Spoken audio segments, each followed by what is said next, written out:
En mai 1942, grâce à l'opération Ironclad, les Anglais et les résistants malgaches reprennent le contrôle de l'île qui passe sous commandement anglais pendant un an. Tout juste le temps que les troupes de De Gaulle soient assez fortes pour réinstaller la colonisation française. Et pendant ce temps, en Europe, les nazis sont repoussés. On entrevoit enfin la victoire du camp de la liberté. Liberté, liberté, oui mais pas trop vite la liberté. Début 1944, pendant la conférence de Brazzaville, la France affirme qu'elle ne lâchera pas son empire. Elle ne peut pas se reconstruire sans les richesses et la main-d'œuvre bon marché des colonies.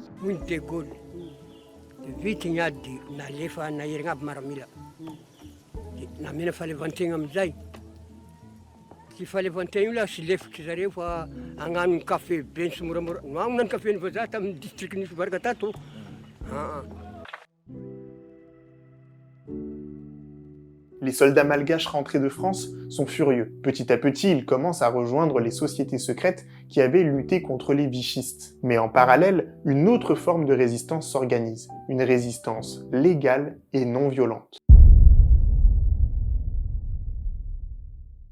Après la guerre, pour calmer la déception des colonisés, la France promet quelques réformes politiques.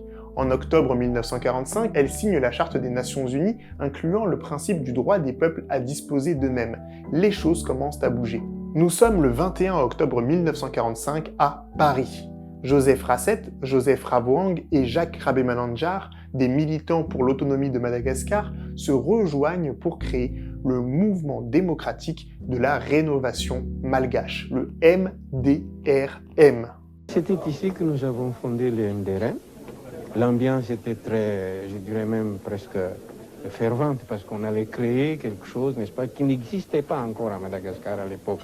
Comme on était colonie, il n'y avait pas la possibilité de fonder un parti. Au départ, le MDRM est une association basée en métropole. Il faut attendre octobre 1946 et la création de l'Union française pour que les indigènes aient enfin le droit d'avoir leur propre parti politique. Comme partout dans l'Empire, le MDRM va commencer à parler d'indépendance. Mais les détails à ne pas oublier, c'est qu'ils ont demandé ça d'une manière pacifique et surtout dans le cadre de la communauté française. Devenir de plus en plus français tout en restant profondément malgache. C'était ça notre devise. Mon grand-père me disait, tu vas essayer de lutter intellectuellement avec les Français, la première chose à faire, c'est d'apprendre leur langue. Quand tu auras leur langue, tu sauras ce qui se passe dans leur tête. Les leaders du MDRM sont confiants. Ils connaissent bien Paris et ils ont eu l'occasion de rencontrer d'autres colonisés venus d'Asie et d'Afrique qui rêvent eux aussi d'indépendance. Ils savent que leur force leur viendra du peuple.